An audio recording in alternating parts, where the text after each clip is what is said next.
Hi, welcome everyone. Welcome to our first discussion panel. I am your host, the moderator, the founder of Breast Health Leaders Foundation, Dr. Tina Okia. You are welcome from all parts of the world. Nigeria, good evening. Europe, good evening. US, Canada, you guys, thank you for spending today with us. I am a 12-year breast cancer survivor, mental health and wellness practitioner by profession. wife, an amazing mother to five beautiful children, and so Atlanta, our home. So welcome to this sisterhood. Breast Orchids Foundation came into play in 2015 when I went on social media and announced that I'm a breast cancer survivor, or that I survived breast cancer. The prayer was palpable. People were like, did you say breast?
Hi, you guys. I'm so sorry. Technology, we love you, but we also have issues with technology. So we're sorry. We were having some issues with the voice. Can everybody hear me clearly? So welcome to our first discussion panel for Red Hope Leaders Foundation. Yours truly, the African Barbie. I am your host, moderator, and the founder of Red Hope Leaders Foundation. Like I said briefly, I'm the mother of five wonderful children, an amazing wife, and also a mental health and wellness practitioner by profession. Thank you. So this is going to be our first Breast Health Indoor Foundation discussion panel. I am so I'm super excited that you guys are coming to do with us. So this platform, nonprofit foundation, started when I announced on social media in 2015 that I survived breast cancer. In Korea, I'm telling you guys, there was palpable. People were shocked. Like, you, 36 years old, is it possible you don't fit what breast cancer looks like? So breast cancer has no look. Um, with that came a clear understanding that there was a need for education. We're discouraged, women needed encouragement, women needed to be empowered, and as a result, we birthed this our mission is women empowerment, um, uh, to engage women, to educate women, to embrace their breast health, how they evolve and make wellness, overall wellness their priority. Our vision is empowerment through education and awareness. And if you follow us on social media, I'm telling you guys, we have the most amazing themed promotions for cancer awareness. And a lot of people were asking what happened. We're coming back next year with our amazing walk. We started with 3 cities in the same day, and then we went up to 10 cities and 15 cities. Like the kids, everybody is like it's part of it. The kids, the husbands, the entire family. So we'll be back next. So since our inception, we have done so many amazing. We partnered with Engage Life Foundation, whose founder is here with us today.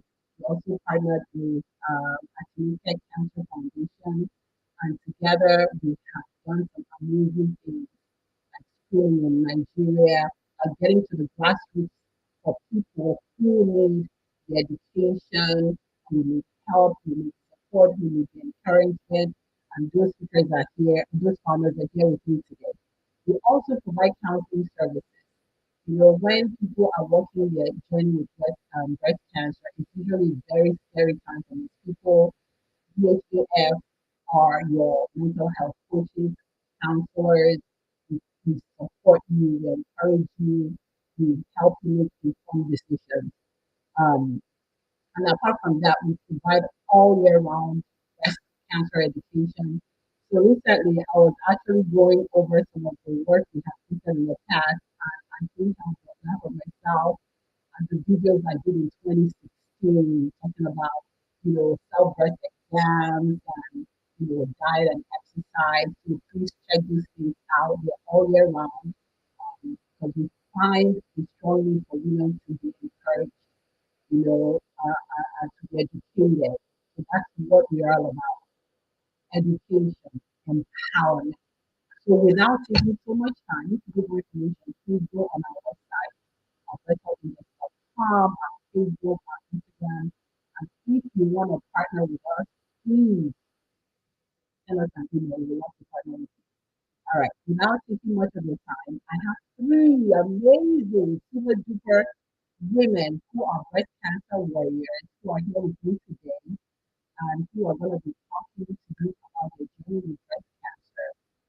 After this, we're going to have a roundtable discussion about those challenges that people face during the journey with breast cancer, like religion, versus medical care, culture, culture of silence and the nation, the role of the support system. So please stay tuned. Please come to be an amazing time. Let's get this going. All right. So my first speaker, who I call Breasty. So all the speakers, I call them Breasty. Breasty is a word that is coming from breast and tea, of course. So we call each other Breasty because we walk the same walk, like the bestie but the breast. All right. So my first speaker is Eden A. Onwuka. Eden is formerly known as the Sage. She's a bivocational relationship coach and the founder of A Woman and a Half. When I tell you you want to listen to Eden, you will be so happy with it. She's both a member of the Maxwell Leadership Team and the Forbes Coaches Council. So you're ready for this. She's also a small business consultant with a leading financial corporation for over 19 years. Eden is the bestseller of five. I didn't say one or two, she's the bestseller of five books, and she's passionate about breast cancer awareness and advocacy. She is a survivor of breast cancer. She gets to share her story today. And more than anything, Eden lives home access with her husband, who she calls her natural Ambrose, and they're raising three phenomenal girls together. You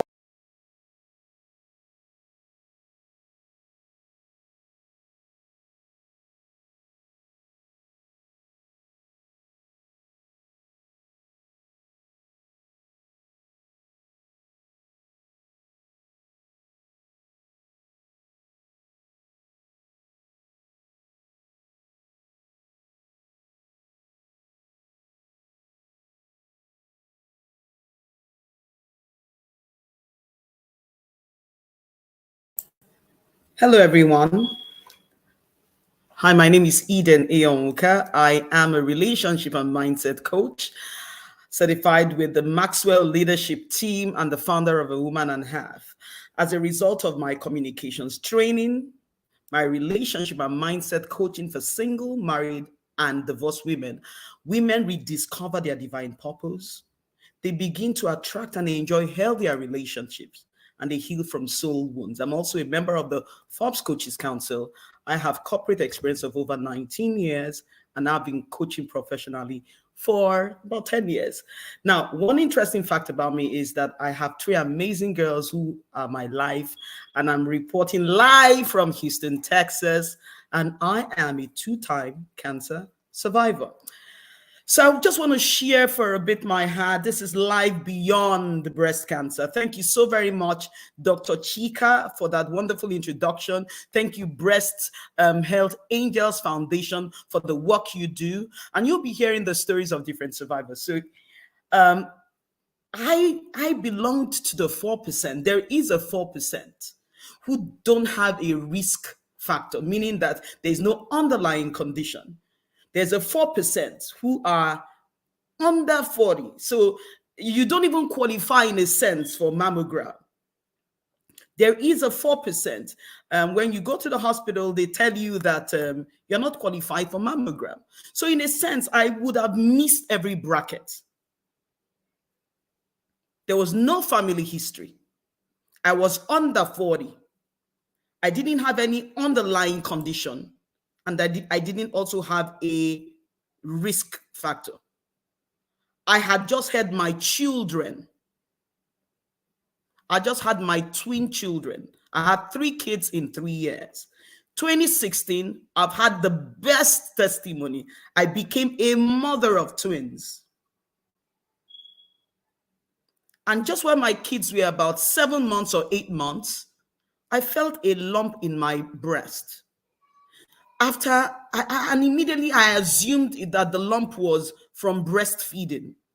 And to be honest, I almost ignored it. But the lump, there was nothing, it was just a funny looking lump. It felt very seedy, very seedy. So I just said, okay, it's almost end of the year. It's October 2016. I'll go check it out. I'm glad I did. Went to the doctor and just said, hey, you see, to be honest, I didn't think there was anything wrong. I even took a selfie, like seriously, like I took a selfie in the doctor's office. I wasn't expecting anything. I just said, I'm sure it's leftover breast milk. They will figure it out. There's no pain. There's nothing. It's just routine. I think it was mostly out of duty because my husband said, let's go check it out. I'm like, yeah, let me get this out of the way. So we check it. There was something about the doctor's eyes. Now, you must get to the point where you not only hear what people say, you must hear what they do not say. I followed the doctor's eye and I saw something in his eye, something that was a quick concern, and immediately went. He said, this may be nothing, but I think you should go and see a breast specialist. So that was when the name dropping started. Specialist. I'm like, okay. So I got referred to a breast specialist and the same routine. I'm sure it's nothing. How old are you? No, you don't fit the bracket. No, it's nothing. But I saw the same emotions in the doctor's eye. Now, because of the coaching I do, because I'm integrative, we call ourselves integrative coaching. We are trauma informed. So you are kind of heightened. You are intuitive. So I saw something in the doctor's eye. And that was the very first time. I wasn't afraid, but that was the first time I kind of got a sense that this might be a little serious. This is not a routine.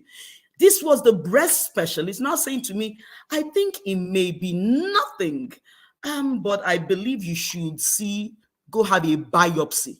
There was something about that word that was familiar and scary. I'm like, where have I heard that word? Then I remembered that the word biopsy, I'd heard the word biopsy in cancer adverts. So I quickly Googled it. Trust me, when you have a life change, when you have a diagnosis, when you have a hospital back to back, one thing you should not do, please someone put it in the chat, do not Google. Like seriously, do not Google. Well, against better judgment, I Googled it. And when I Googled it, I saw it's a test used to eliminate cancer. I'm like, amen. Father, I thank you. I've even crafted the testimony I was going to give, that this was eliminating cancer. Remember the timeline, October 2016. It moved to November. Then by the time it was biopsy, there was no spot. So I took the first available biopsy, January 2nd, 2017. So while people were declaring on how powerful their year is, while people were saying the year I was in the hospital, because in my mind, it was just an annoying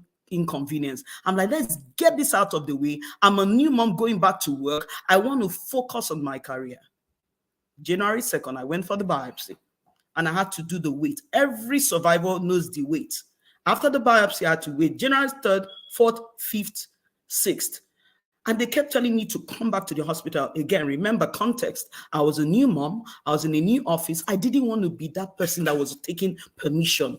So I told them, just give me the result. They actually did insist that they were not going to give me the result. I wasn't expecting anything, trust me. So I insisted that they should give me the result over the phone and absolve them of every responsibility. And I got the phone call that rocked my world. January 7, 2017.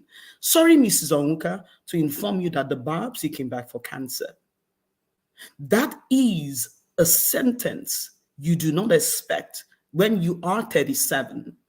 That is a sentence you don't expect when you're a new mom with 3 kids under 3. That is a sentence you don't expect when you just testified that God gave you not 1, 2 beautiful set of twins. And immediately, the first question I asked is, what caused it? I don't understand. There's no family history. There was no family history. And the reason I'm stressing this is because as much as we are telling our stories, we are every woman. You're going to hear from all of us. We are every woman. We are moms. We are wives. We are professionals. We are torn in different, directions by the similitudes of life. And I wondered what caused it. I was healthy. I was a dress size 6. I was drinking my water, as they say, minding my business and my business. I didn't have any negative thoughts. I was already in emotional healing because as a coach, I help women heal. So I prided myself as being the encourager. If there was anyone that had the clean energy, it was me. So what went wrong? I was almost missed. Because I could have said it is nothing. I could have also said it's not my passion. I could have also said different things that we say when we are in denial. And you will see these recurrent things in the 7th stage of grief. And you say, what is grief? Because whenever your former life changes to a new life that is unpredictable, you go through a sense of grief and adversity. The stages are the same. It may not be in linear order. The psychologist Kubler-Ross names it. So there's the denial, then there's shock, then there's anger. I went through all that. After all that wore off, I had to tell my husband. I didn't even know how do you tell your husband that his wife, a new mom of twins, just had cancer? I remember I couldn't bring myself to use the words, I have cancer. And in typical Nigeria, now, if you are of African descent, we have a way of speaking in the third party. In typical Nigerian parlance, I said, the enemy has cancer. And the first thing my husband said is, God is in control. And I didn't feel like God was in control because I was angry and I was ashamed. And I've had many people ask me, why shame? I can't explain it. I just didn't think that I wanted to be connected to cancer. I didn't want cancer. I don't want cancer. I didn't want to be the poster girl for cancer. I was ashamed. How can a beautiful, healthy, vibrant, spiritual, godly woman like me have cancer? What did I not do wrong? Was it for lack of a prayer? Did you not say, and began to ask God, did you not say in your word that healing is the children's? Did you not say, did you not say that you will rebuke the devourer? I went through all the emotions. In fact, I let myself sink. The same eye that has a prescription for people, the same eye that had a solution for women, the same eye that was good, because the hardest thing to do is to take your medicine. When the issue is someone else, you kind of have all the answers. And this was me in a season of my life where I did not have one answer. And for 2-3 weeks, I let myself sink into this depressive state. And one day, I asked myself, I said, Eden, if you were not the person who had cancer, what would you say to you? Assuming it was not you, assuming someone came to you and said, yeah, there's a lady called Eden. So I reluctantly had to coach Eden, as I say. I sat Eden down because sometimes you have to have conversations with yourself. External encouragement is powerful, but nothing is as powerful as the encouragement you give yourself. And I'm a person of faith. And I remember in the book of Psalm, David, the king, did it. David literally sat himself and said, "Why are you downcast, O my soul?" So David was encouraging himself. He encouraged. So I had to say, I said, Eden, this is bad. No encouragement, no motivation will make it better. But here is the thing, Eden, and I wrote in my journal, I remember February 2017. I wrote, your perspective determines your narrative. Eden, this is bad, but you got to be on your own team. Your mindset, if you let yourself sink, you reduce your fighting chance. A positive mindset may not help you, but the journey will become more miserable. So I made a radical decision that in spite of the diagnosis, I was going to be on my own team. I didn't want to add anger. I didn't want to add, negativity to it. I didn't know what was going on, but I just said, God did not cause this one. And I decided to manage information because I didn't want anybody telling me, oh, it's your ancestors, it's the devil. I didn't want anybody telling me what he was not.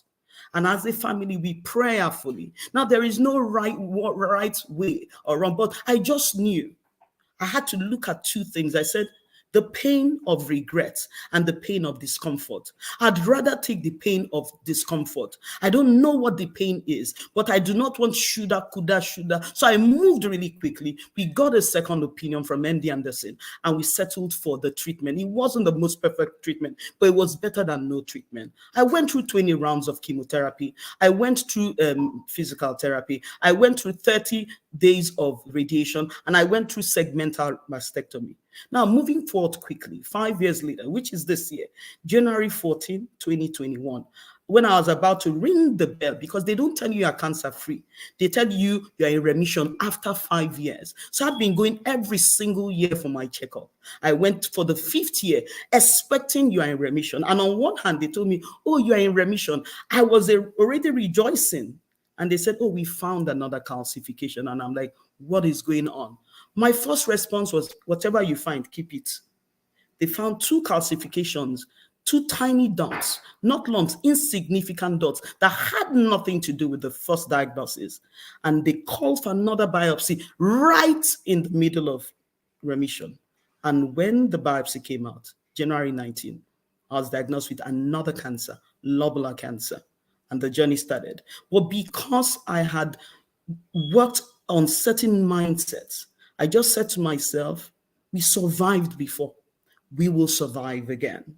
February 21, I went into another surgery and I finished another 40-day radiation in May. And I'm currently in physical therapy. What am I saying? I have learned, or I am learning, that you cannot be reduced lower than your belief system. I am learning, and I'm committed to turning my survival into a revival. Wow. Wow. Eden is amazing. I love it.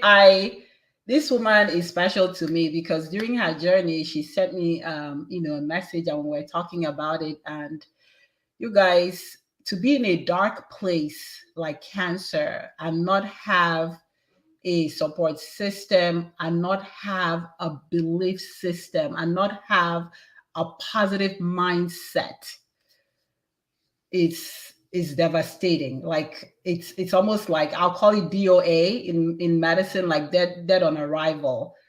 Is the positive mindset. If you listen to Eden, she had to dig deep, because she's a Christian, it's not supposed to happen to her, but it's happening. So what do? You dig deep, you stay positive, you fight, you tap into your resources, your support systems. You don't become so religious, because you don't expect it, but it's happening and you don't get medical care. Instead, she dug deep. A mother just had twins. Like, life is beginning, life is beautiful, your blessings, and it's suddenly rudely interrupted by this cancer, at 37. Like she said, she didn't fit the face or the quarter or the expectations. but it happened to her and it can happen to you. That's why we're doing this. So you guys can stay awake, you can stay proactive, you can make sure you do everything you're supposed to do to stay healthy and to survive cancer if it happens to you. So thank you so much, Eden.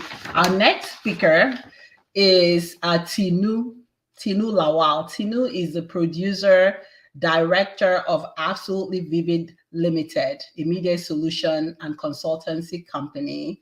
She is also a breast cancer survivor and the founder of Atinuke Cancer Foundation. Let's kill it.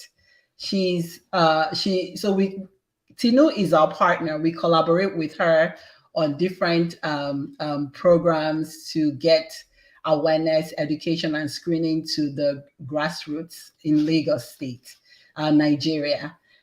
She studied mass communication. She has her postgraduate degree in marketing from the University of Port Harcourt.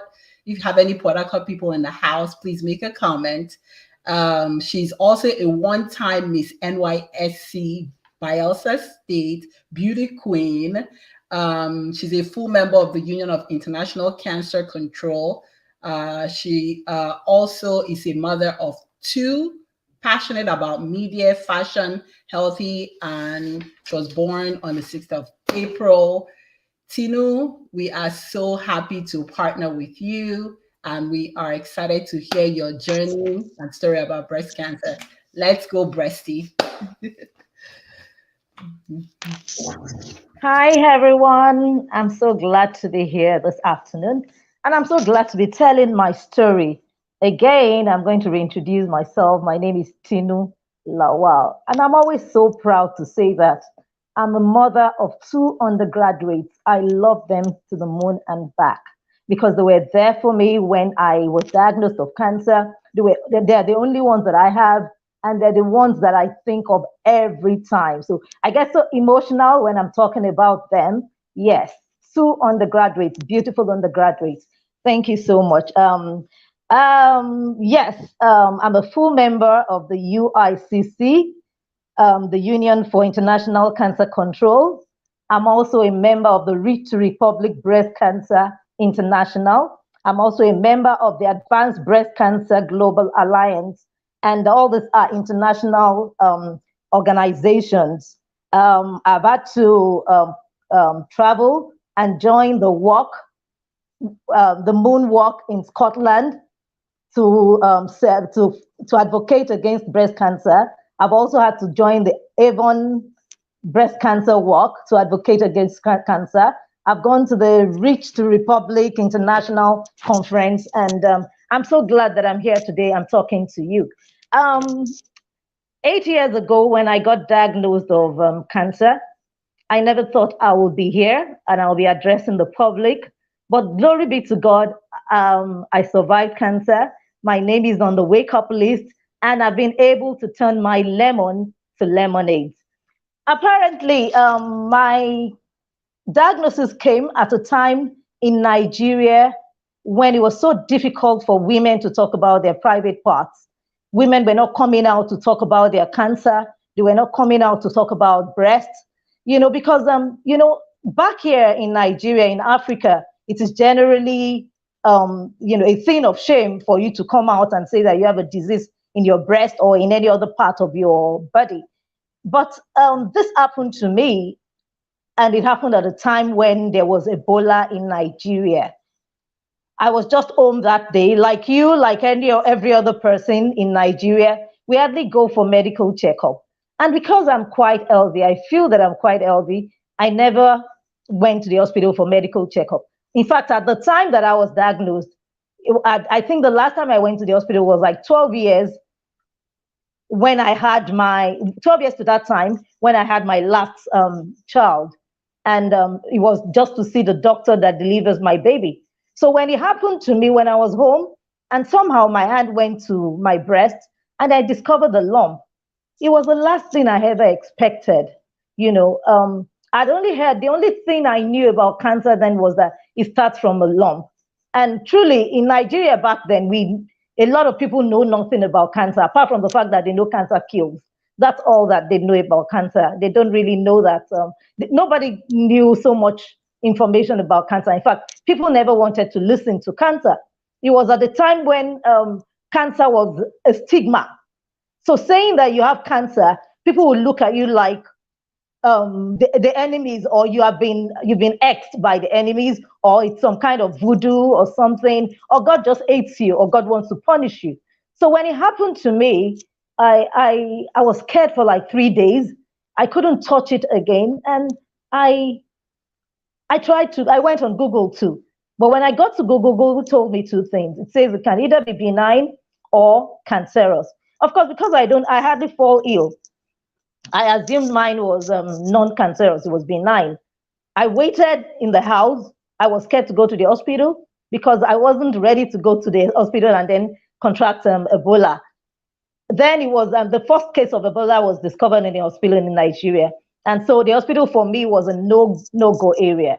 So when Nigeria was finally certified free of cancer, I decided to go to the hospital.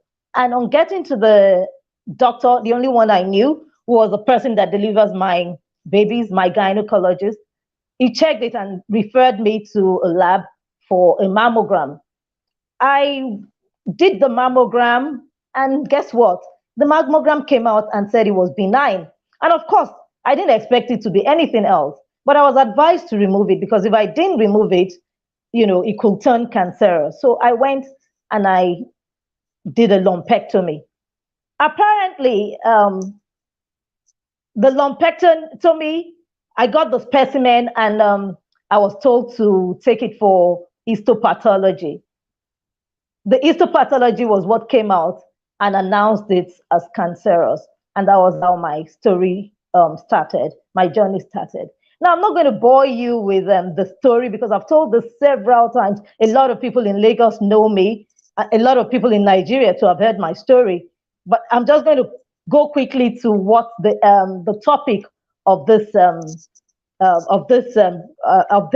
program is all about. The topic says life after cancer. I thank God again. I lived. I'm living to explain how it's all been since then. I'm happy that I was able to turn my lemons into lemonade. These days, when people see me, they see a bold, they see a confident woman. But I'll tell you that my confidence has been God and nothing else.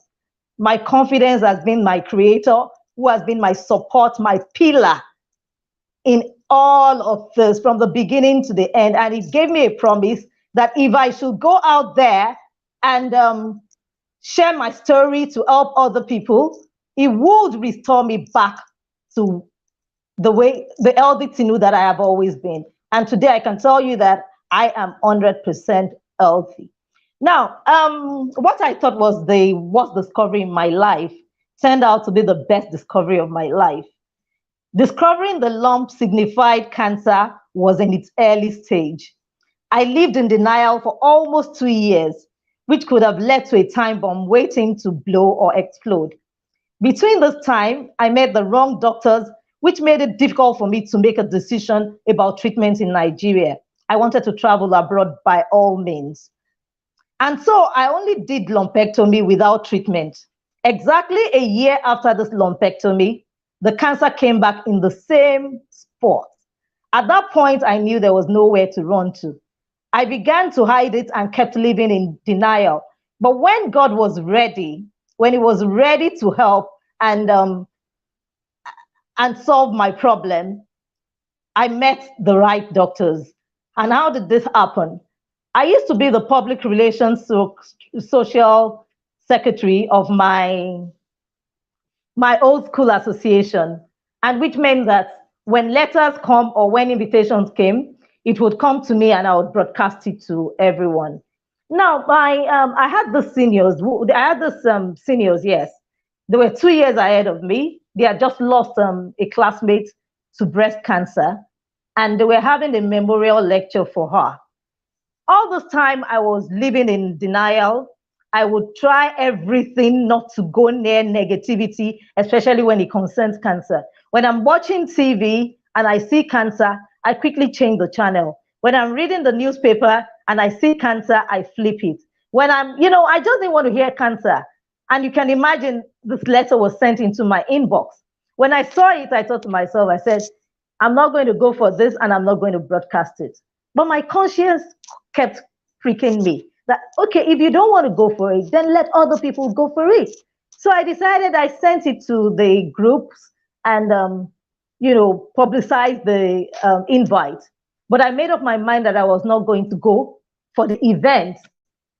Somehow on the day of the event, I picked up my bag and I went for this event. My plan was I'll just get there. When I get there, I'll let them see that I came, but I will not enter into the hall.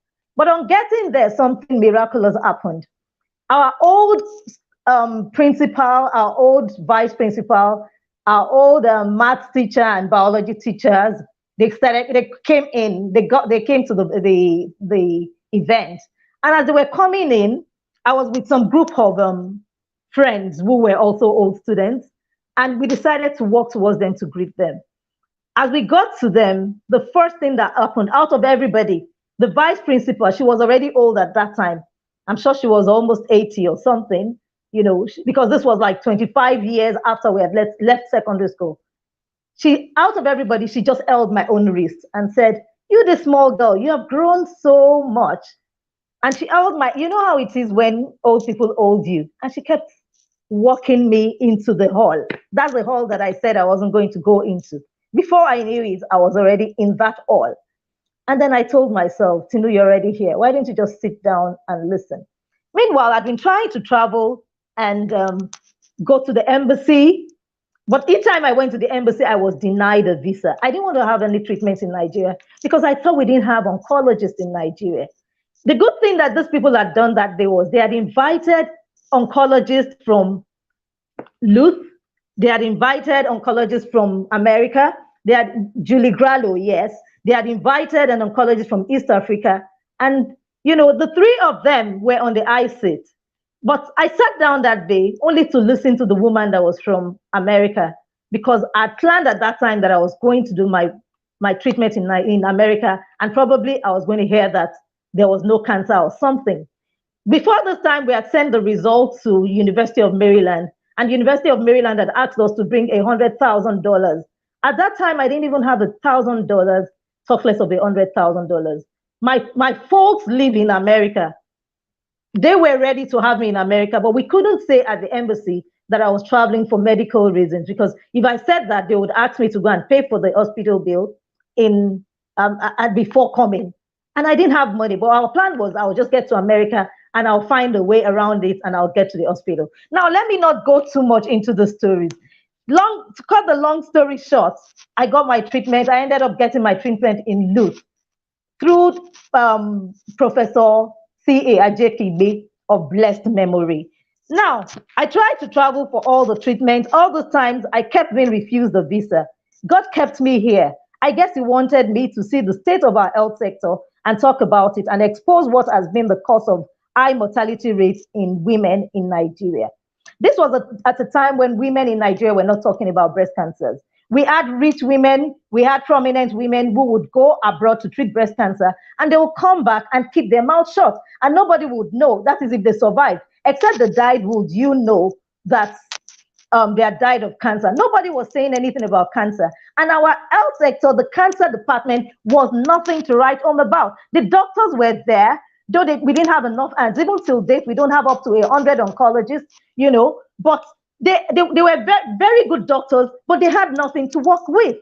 At this time, going to Luth, ending up in Luth as a journalist, it made it easy for me to keep jotting down everything that I was seeing, because everything I saw there, it was like the doctors were magicians. They were just doing magic because they had no equipment to work with, and yet they were saving lives. This was really amazing to me. And God did something in all of my treatment. There was grace, which was very prominent. Very obvious. The first thing that happened was I met Dr. Ajekigbe. Dr. Ajekigbe, without knowing me, took me in like a family. And because of that, he was the head of oncology in Luth. It made every other doctor treat me so well. And I got everything done at the right time. We had several patients who could not afford to eat 3 square meals, and yet they had cancer. We had loads of cases, Some of them would just come to the hospital. They didn't have money to treat cancer. Instead of, because they could not afford to even eat 3 square meals, they would just go home and they died. All this were happening in my presence. And I thought that I had a lot of grace. And because of this grace, I must come out and let the world know what I had gone through and what is going on in Nigeria. I used my media background to publicize this. I came out at the time that I was coming out. I was almost rejecting this message, and God kept pushing me. I would sleep, I couldn't sleep. I kept being disturbed, and God did something again. At this period, I didn't see anybody online that was talking about cancer or that was advocating about cancer. But I saw one lady, Chika Okem Akiwu.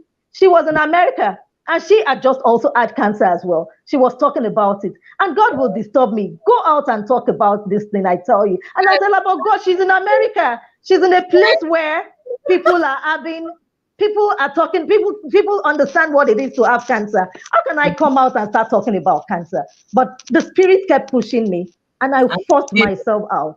The first day that I came out, I can tell you that about over 5,000 people viewed that story that very day. And that was how it all started for me.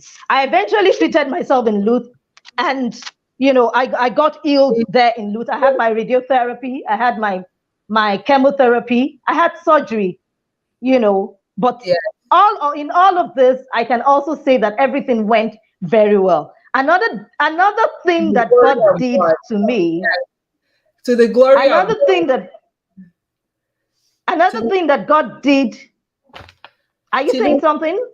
Yes, I was saying that your story is amazing, Tinu. Like, you tried to run away completely, and it seemed like God was just pulling you back. God, like you said, is a story of grace, a story of God's mercy, a story of God's favor, and somebody just taking you under their wings and saying, I'm here for you. And your story exposes, like every woman, the denial we go through when something is happening to us. Apart from denial, your story shows fear, because when this happens, you're afraid, you want to hide, you don't know what to do. And then your story also talks about all the inefficiencies of medical care in Nigeria. I mean, this is amazing. Thank you so much for sharing your story. We're going to keep it going and have the next speaker. Am I done with my 10 minutes? Because I still have a little to say. Yes, you're going to jump in. We're going to have the panel discussion. That way you can, kind No, of. I was just thinking that I was still telling my story, and more elements anyway, it's all right. of your story. Okay. So you're still going to jump in. So let me introduce our next speaker. Okay. Ethel is, I call her my ginger mama. I call her Ada Miracle. Her story is one of stage 4. If you know what stage 4 breast cancer means, that means the cancer has metastasized. And God saved her from stage 4. I call her Ginger Mama. I'm going to let her introduce herself. All right. She's also our partner. We do a lot of work with Embrace Life Foundation on Harcourt. I just love you, Ginger Mama. Let's let you talk about your foundation and your journey with breast cancer. Somebody needs to mute. Hello, everyone. Good evening, good afternoon, wherever you're watching from. So, thank you so much, Breast Health Angel Dr. Chika, for this opportunity to share my story again and the faithfulness of God concerning my life and breast cancer. So, my name is Ethel Olomo. I'm a stage 4 breast cancer survivor by the grace of God, 12 years and counting. So, And I love business a lot. I'm a founder of Embrace Life Foundation, aka Save a Breast, and also the host of the biggest gathering of female entrepreneurs in Port Harcourt City in the South, like, gathering of over 300 women doing business. We normally hold a fair. So I'm the host of that fair. I just love anything women empowerment and, women doing amazing things for themselves. So I'm a chemical engineer. That's what I studied in university. I'm an alumni of Lagos Business School. I was actually going through a program in Lagos Business School, 2010 precisely, 3 weeks to my graduation. And that was when I was diagnosed.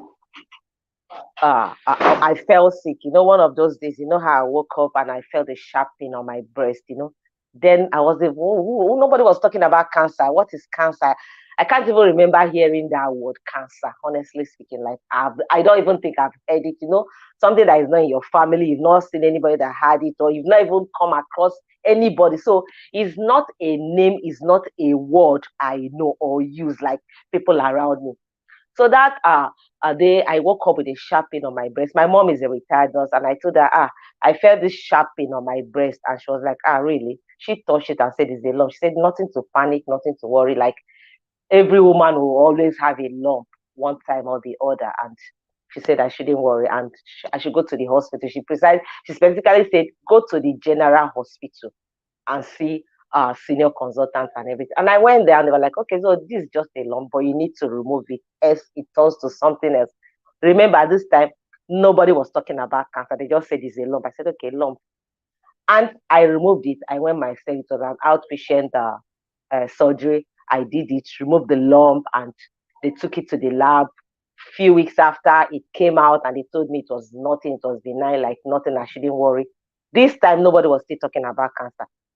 Precisely 9 weeks after that, one day, middle of the night, I woke up to use the restroom and I couldn't stand up. My breast was as big as 10 people said. Like it was so swollen, like a big balloon that was about just bursting. I couldn't stand up, but I now noticed that the bed I was lying on was all soaked with pores, blood, and fluid was just on the bed. I was scared. The only person I could call at that time of the night was the doctor that did the lumpectomy surgery for me. I called him. I said, this is what I noticed. It was like, that's strange. That, okay, I shouldn't worry. By morning, he's going to send me a prescription that maybe is inflammation or something. This time, nobody was still talking about breast cancer. And the next morning, he sent me that medication. I got it, took it for first day, second day, third day, no change. Then I was in Lagos doing this program. I used to live in Port Harcourt then. That was I went back to Port Harcourt. Going back to Port Harcourt, how am I going to go back to Port Harcourt with my breast as big as 10 people's head? My friend that was staying in her place had to go to Yaba, bought like, this tracksuit that coaches they use. She bought it the biggest size. She used up all the wrappers in her house, made a big ball, put in my other breast. That was how she drove me to the airport. I took the next flight and I came back. My siblings came to pick me and I came back. Of course, I went to the hospital straight. Going to the hospital where the doctor saw me was like, this is strange. Okay, don't worry, I'm going to do a corrective surgery. Remember, nobody was still talking about cancer. That was how I was taken back to the lab the second time to do maybe a corrective surgery and maybe remove out all the fluids. They did that and brought me out, stitched me up. Days turned to weeks and nothing happened. By this time, it was leaking non-stop. Like it has jagged to like a wound. I had to change doctor, went to the third doctor. And he was like, oh, maybe they did a wrong surgery. The surgery they did for you, it was wrong, this, that. Remember, this second time, they took the sample to the lab. It came back, and there was nothing. It was clean, like sparkling clean. Nothing was wrong with me. I went to the doctor. The doctor said, okay, don't worry. We are going to do a corrective surgery. You're a woman. Your breasts don't have to be this messy and everything. They took me to the lab. In fact, I literally passed out from that theater. Because I was bleeding non-stop. My breast was just bleeding like as if it's a tap that was just gushing. At the end of the day, they quickly stitched me up, did what he did. He said, don't worry, I've drained out all the fluid and pus and blood and everything, brought me out. By this time, this wound under my breast has already turned to a full-blown wound. From there, I changed to the fourth doctor, and then I was like, oh, I know what is wrong with you is your arm. By the time we cut off your arm, by the time we amputate your arm, you'll be fine. In fact, I disappeared from there. By this time, I was really, really sick. Remember, 3 times they took all these samples to the lab. Like they took it from Port Harcourt to Lagos to Ibadan to Abuja. All the labs, name it, and nothing was showing. I was fine. By this time, I was gradually dying. At a time, I got bedridden, because I was sick. And guess what? They were just feeding me with. Because I was in so much pain, they were feeding me with. In fact, any day I remembered, I said, God, in fact, it's your mercy and grace that kept it. I was taking tramadol, like I take it in sachets daily. That's the only thing that can, numb my pain for a short while. And by the time it starts again, it starts like times 10 of the pain. I was out from there. I went to the traditional, to go and do traditional herbal, whatever. I was there for like few months, a few weeks, They did all they could do. Not, in fact, that place I will always pass out. By the time they rub me all the concussion, they rub me, I'll drink and everything. All this time, nothing was showing. That's the strangest of it all. Nothing was showing. By this time, I was bedridden. I couldn't stand up. I had bed sore. Not until 8 months, 10 months into that, where we are doing all this back and forth treatment and everything. That was when a family friend that was a head of a medical service in the River State government, then he now said, people are looking at this girl, she's dying here. Some days I can't even talk because I'm just numb with pain. They will just give me like the strongest of antibiotics. I'll be there crying. Like the days I can talk, I'll cry. But I was dead deaf with pain and everything. And when this family friend came on board, he now said, okay, he needs to take this sample abroad. That was when this sample was taken outside Nigeria. And a few weeks after, when sample result came out, they first of all asked if this was autopsy or something like that. I said, no, she's still alive, even if she's almost like a vegetable. They said, this is the last stage of cancer. It has metastasized to like her other organs and everything. And they're like, okay, so what can we do? Can we bring her over to treat her? Like, they took my file, my medical history, to more than 10 hospitals in India. And all of them said, no, don't bother. She can't even make it. This one she's already a corpse. Like, she just has a few weeks to live. But, because we didn't keep quiet, okay, now there is a name to it. There is breast cancer. By this time, I was sick. I can't even Google what is breast cancer. I don't even know how to go about it. But everybody around me, I had the love of my family, my siblings, everybody, like the few friends that remained. Because at the time, the rumor was like, she has HIV, or maybe she did something that God is punishing. I don't know, how can a woman, a young girl's breast, she's single, then how can her breast be as big as 10 people's head, leaking blood, fluid, and pulse non-stop? There was no story. In fact, I tell people that I went through the worst of stigma. There was no name they did not call me. They called me a witch. How can your breast be like this? There was no name I did not hear. But you know what? My faith in God was so strong. Like, I was like, God, I don't know what it is, but I know you will not let me die like this. I was so, in fact, every day in my house, my family, they would do night vigil, they pray and everything. Okay, now we know it's cancer. So there is a name they are calling. Okay, say this is cancer. Cancer, whatever you are, you will not kill me. I will not die. I know I will live and everything. And at the end of the day, no hospital accepted me above it, like, because they said it was waste of time, no need, like, because it was waste of fun. This period, by the grace of God, a friend of mine that I used to do business with now heard about it. That was actually came on board and recommended a doctor that came from Atlanta, then that has a practice in Atlanta, Dr. John Ojukwu. He was in Abuja then. And when they told him about my story and sent my case, I said, okay, bring her. Even when I got there, he was confused, like, you guys bought cups for me and everything. But somehow, he started the treatment. He said, I can't even give you anything now because you die. I was placed on 6 weeks blood transfusion, like we were taking blood literally every day for 6 weeks. And after that 6 weeks, he gave me the first chemo, second chemo. By the third chemo, the breast shrink. And I said, okay, I have something to work with. At the end of the day, I took 9 sections of chemo. I did my mastectomy. And while waiting for radiotherapy, because there was no radiotherapy machine in Nigeria, I was in queue waiting for Ghana to go for radiotherapy. That was the year MICURE came. I was like, okay, come to MICURE to come and do some CT scan so that I will know how many sessions of radio we'll do and everything. And at the end of the day, that was where the miracle happened. I was at MICURE after the first test session and everything. I came out about leaving. They said, no, I went through this procedure second time, third time. And I said, no, just go back to your doctor. And by the time I go back to my doctor said, I noticed they were sending you back and forth doing the same procedure. I said, yes. He said, because they were confused. The your case file they have and the result that was showing was not corresponding. I said, okay, I don't understand that. He said, you are cancer free. That was how I did not go to Ghana for radiotherapy again. At the end of the day, my slot was given to another person. And, because of the stigma I went through and how people mocked me, shamed me and everything, after everything, The only people I had, I just like, I just boxed up myself, my business. I wasn't doing anything. I just stayed by myself. The only people I had was my family and a few friends around them. I hardly go out because I notice whenever I go out, the way people just look at me strangely, like, this is a witch, this, that, and stuff like that. And I just kept to myself. So I was quiet for a very long time. For more than 6 years, I kept quiet. But one day, I just held on to God. The only place I go to was church. And one day, Holy Spirit ministered to me. Do you know I kept you alive for a reason? I kept you alive for you to share my glory, for you to share my faithfulness. I kept you alive for you to save other women. And that was like a wake-up call. It was like scale fell off my eyes. And that was the day I started sharing about my story. Like, I went through cancer, I survived it and everything. And at the end of the day, I noticed a lot of women were going through it, kept quiet and everything. And by the grace of God, God turned my pain to purpose. Like today, like this, I'm living the best of my life. I'm living my life excellently. Like this is the best time, season, years of my life. All these years, I don't think I was living. I've just started living. I founded Grace Life Foundation.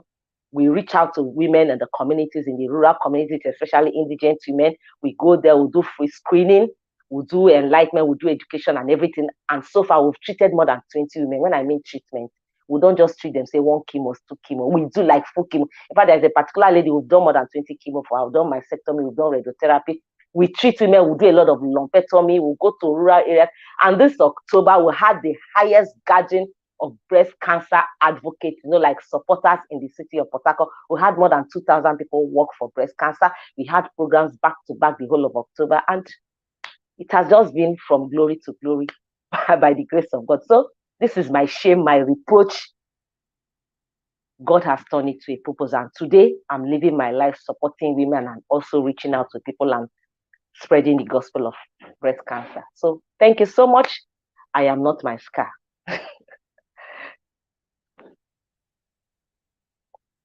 Your scar. Like every time I hear your story, like I get emotional, It reminds me of like so many women who walked that walk and didn't make it. You were lucky, like favor and grace and mercy showed up for you.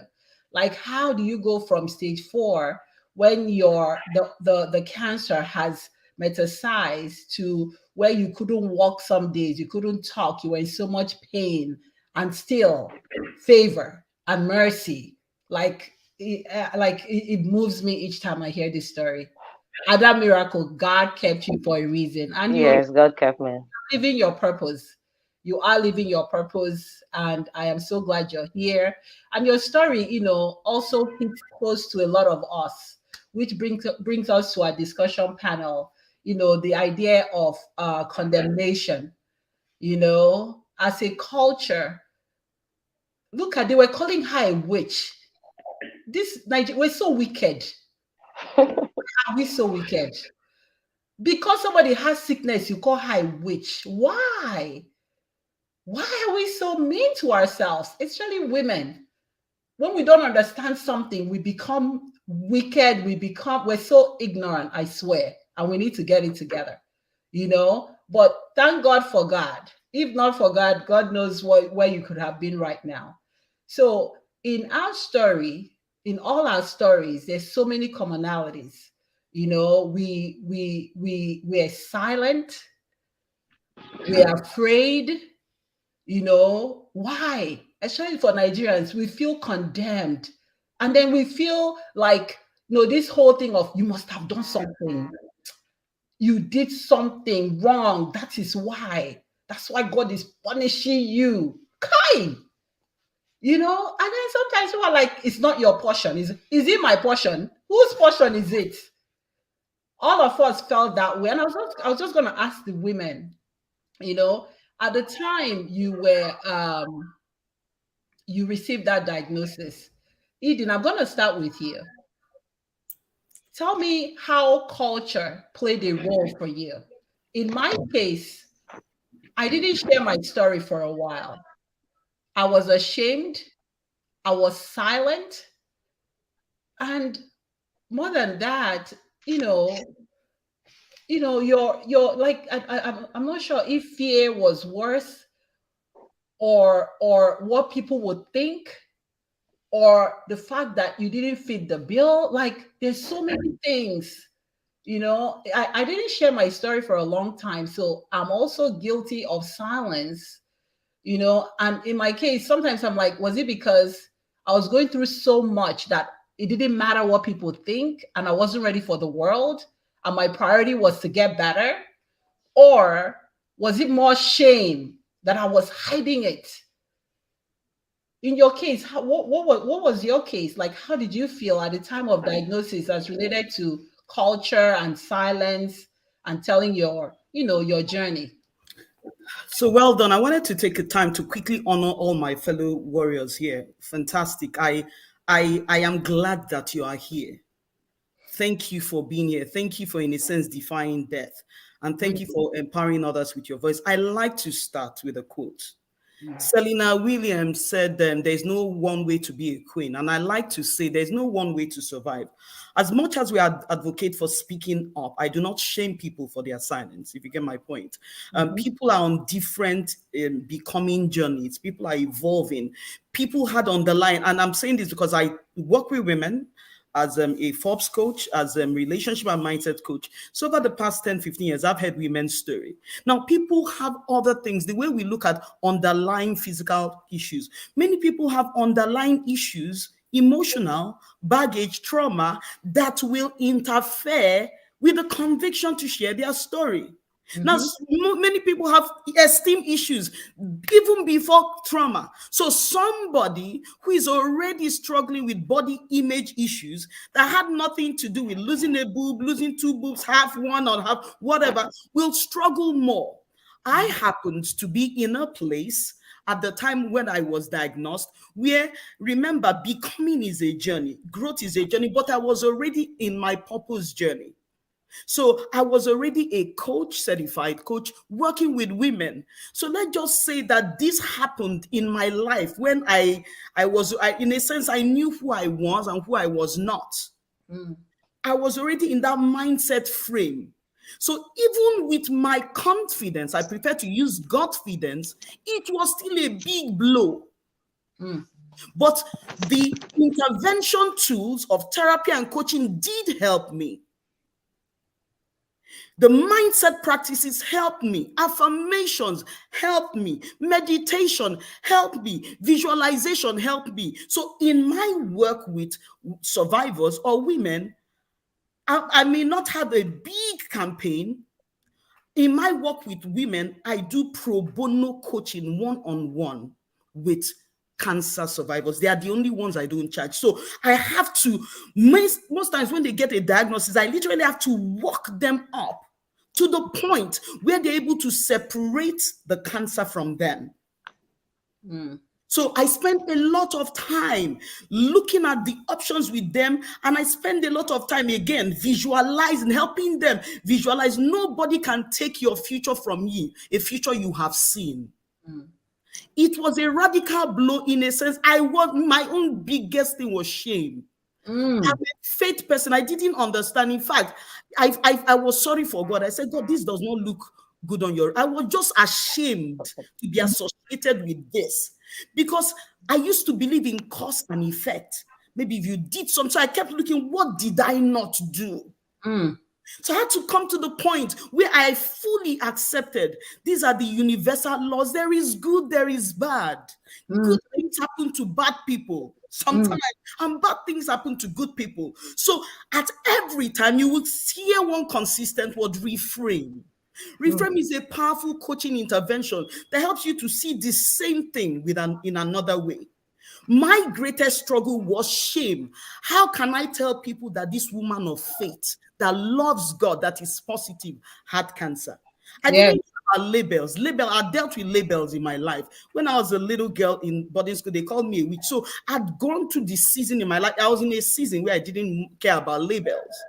So mine was a little different. I added advocacy to the coaching and purpose discovery I was already doing. So for me, the option to share my story was to not share my story, in a sense, was not an option. There was the culture of silence that Tinu speaks about. It's better, but it's still there. But my culture of silence wasn't big. It was, what, you have 3 children. Do you want them to say that cancer is in their family? Don't you want your girls to get married? What will people say? I had many mentors saying, Eden, you know, you can just testify in church and that will be fine. You can just, and I said, no. And Sekou Andrew says, silence is unaffordable. Yes. No. I said, you don't understand. I said, if it is difficult for someone like me, who has the support of a spouse, difficult for someone like me, who has great, strong mindset, how much more for the woman in Enugu, for the woman in Katsina, because of the people that didn't have the opportunities I had. Yes. It was almost impossible to say. Yes. From my diagnosis, I actually started sharing my story. I was writing, yes. I was sharing my story in the story. Journey. And 1 year, I published my bald head and declared, I have a book that has been put on hold, and the title was A Defiance. When in the shower, I heard the enemy saying, when you have surgery, let's see how cute, confident you will be. And I said, I am more than body parts. Yes. Hallelujah. Speak. I said, man shall not live by bread alone. Then I started laughing, because you have to laugh at yourself. Some of us take ourselves too seriously. I removed the bread and put boobies. I said, hey, man shall not live by boobies alone. Then it sounded so corny. I started laughing. Then I declared, I am more than body parts. My mom ran into the bathroom and said, ne, Ogini. What is happening? What's happening? And I said to my mom, I said, Mommy, I'm not talking to you. The people I'm talking to, they know. I was speaking out against the shame, speaking out. And that's where I kept declaring. And I'm teaching other women to declare that they are more than body parts. So for you, Eden, you were already at a high level. You know, you were a coach, you were a mentor, you were well-rounded. So you handled it like a boss.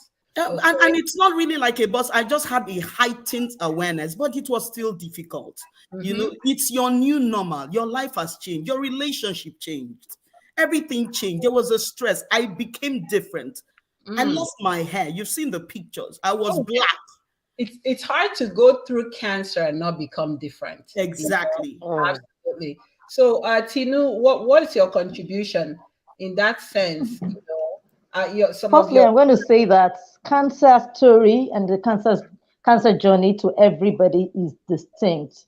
You can't downplay anybody's journey, because it's a different story to each person. Like she said, our own story, it's difficult to be a coach, someone who has been the one consoling and calming people down, and then all of a sudden, you are now the one in that situation. It's not very interesting. In my own situation, I'm a single mom.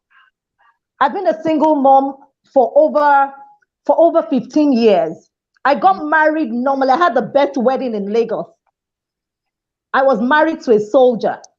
I had 2 kids. I didn't marry anybody's husband. I ended up being a single woman. And at the time that it happened to me, a close family friend called me one day in the quest of calming me or trying to console me, and said that, have you thought about it? Have you really thought about it? You know, it could be that you have done something wrong. You have sinned against God, and you have not apologized or something, and God is still angry with you, and that is why this happened to you. When this person told me, I just looked at the person and I said to her, I said, look, I said, I'm a Christian. I used to be a Muslim. I'm from a very good Muslim home, but I became a Christian along the line. And my religion teaches me that I believe in Jesus Christ. He came the day I accepted him. He washed away all my sins. I'm living under grace. I'm not under law. Yes. The confidence that I have in me, what lives in me is greater than what lives outside of me. And that I'm going to survive this, and I'm going to be better than I was. So today, for me, the cultural, we have a lot of myths surrounding this cancer thing and, superstitions and all of that. But in all I'm going to say is my message to women going through this at this time is that whatever problem they are going through is that, firstly, get rid of negativities around you. Speak. Get rid of negativities around you. Forgive people who have hurt you. They will definitely hurt you. I'm not saying forget. I don't forget. I don't forget, because I'm going to use it next time. It's going to remind me not to fall into the same problem again. I will forgive you because I want to have a free, clear mind so that my healing process can go smoothly. It is possible for you to live a good life beyond your imagination after cancer. You will be healed physically, emotionally, spiritually, and psychologically.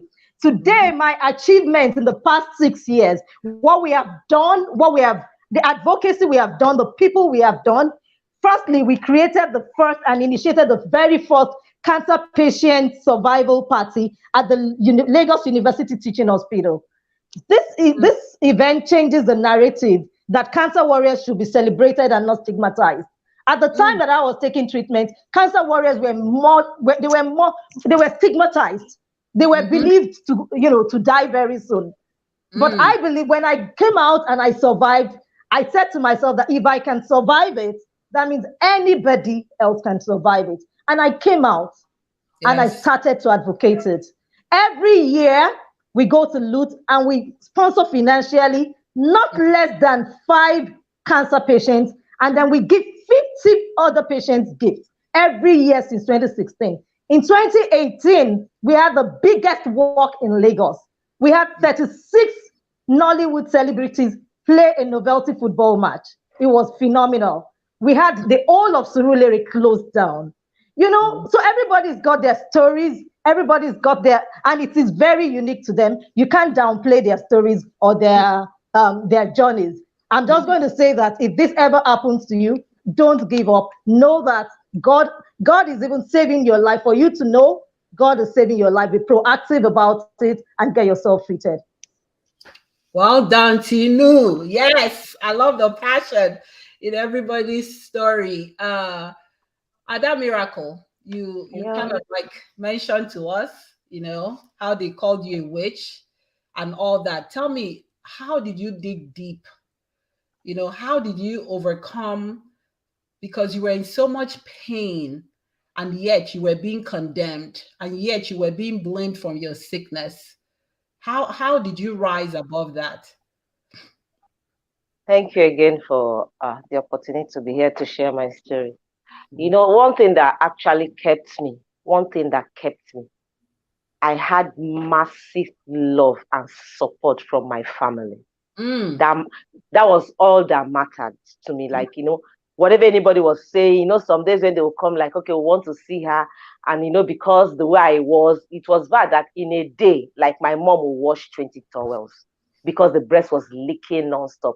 And, most of the people coming, they are not just coming to sympathize. They were just coming to see what they will say. Like, okay, we told you guys, she's already rotting. I told you people, it's only a witch that is alive. I'll be rotting, that kind of a thing. She's not talking, but she's rotting. You need to see her. Her breast is as big as this, bringing out blood, pus, and fluid and everything. But guess what? My family, I had the love like tomorrow. They love the support. Like my mom has 7 children. My mom was a widow at 35. So you can imagine with 7 children. So like every day, my siblings, they surround my bed and they will pray. Like, how they will hold night vigil every day. And my mom will like, okay, I've buried my husband. I will not bury my first daughter. God, I don't know what it is. And deep down me, I wasn't talking. Some days I was deaf and dumb with pain. But guess what? It taught me till tomorrow how thoughts can be prayers. My thought was a powerful prayer too. Like people will come, maybe she's not breathing, she's not talking today, but deep down me, I was like this screaming inside my spirit, like, I'm going nowhere. I am here. How I wish you can hear me. And I'll say, God, you promised me a lot of things. Will I do it in the grave? Like I always had this constant reminding God of his word and all the things he told me, like, you will do this, you will be this, you will be this. And I'm like, God, this is me here. Nobody will do this in the grave. Anybody that dies, that's the end of their story. That's the end of their purpose. But God, I know you will keep me. I know that you will shame everybody that has said everything they've said. God, I don't know how you're going to do it, but I know my testimony will be said all over the world. Like, and I was making promises. I had covenant with God, like, God, if only you keep me, like, I've erased everybody I've caged in the prison of my heart, whatever grudge, whatever bitterness.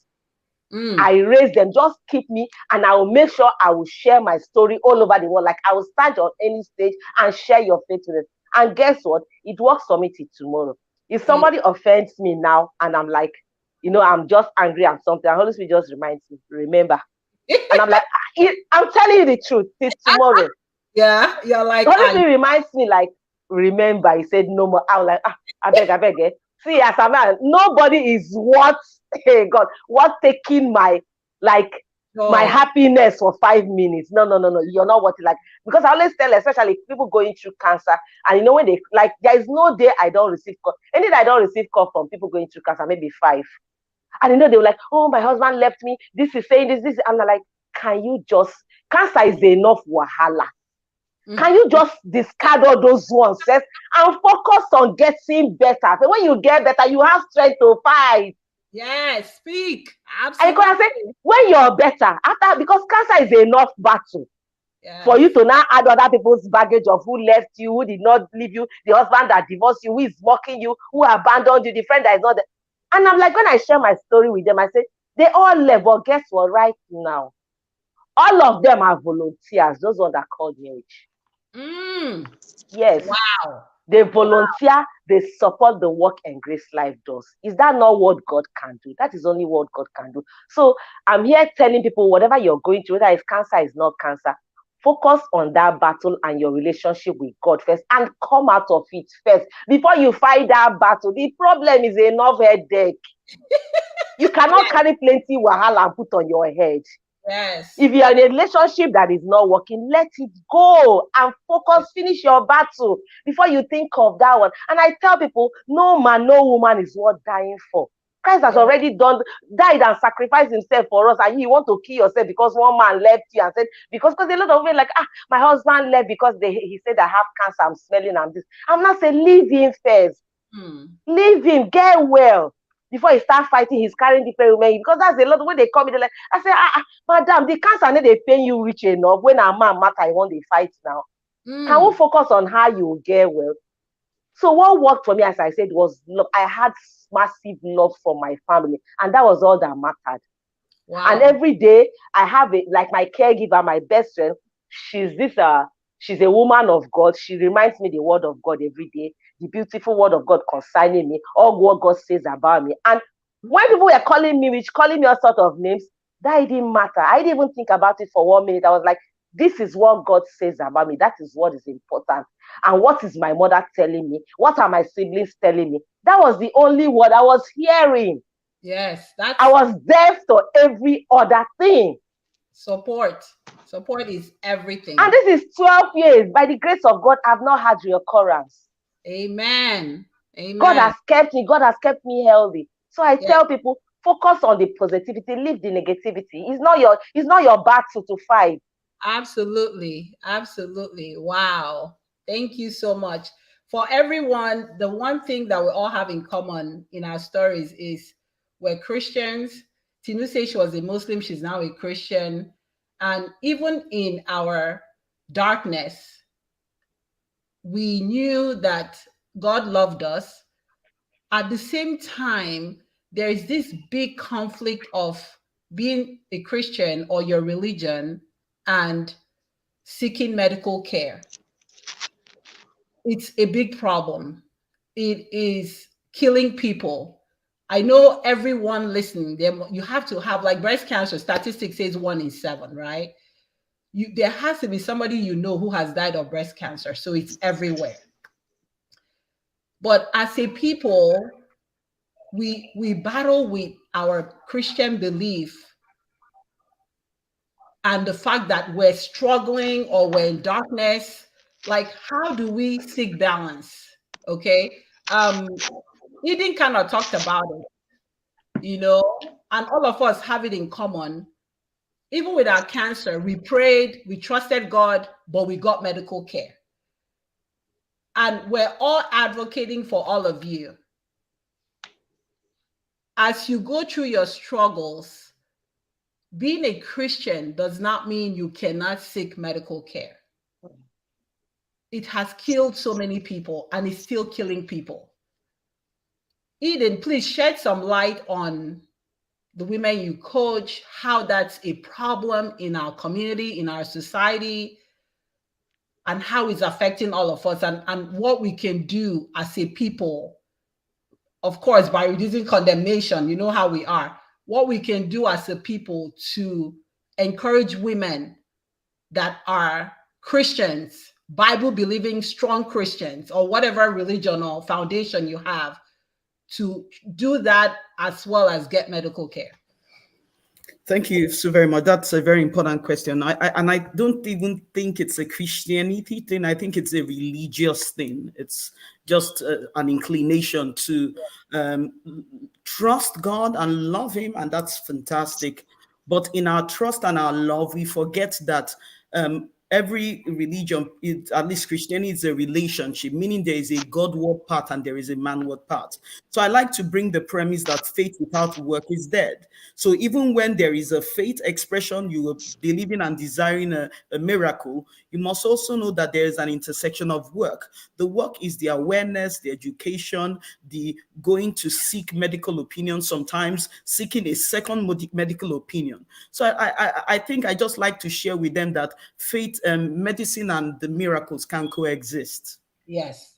Medicine and there are many people that God will heal without medicine, but there are many people that God will heal with the intersection of medicine and miracle. In the Bible, when Jesus healed the sick, sometimes he didn't even need to lay a hand. Sometimes he just spoke the word. The centurion said to him, "You don't need to come, just speak the word." And he spoke the word. In another instance, he healed the sick. This woman had to touch him. There were times he healed the sick. He literally spat into the ground, mixed something. That was a prescription. So I like to say to them, the first thing you must do is to choose you. And in choosing you, women, we have to choose ourselves, especially in our seasons of change.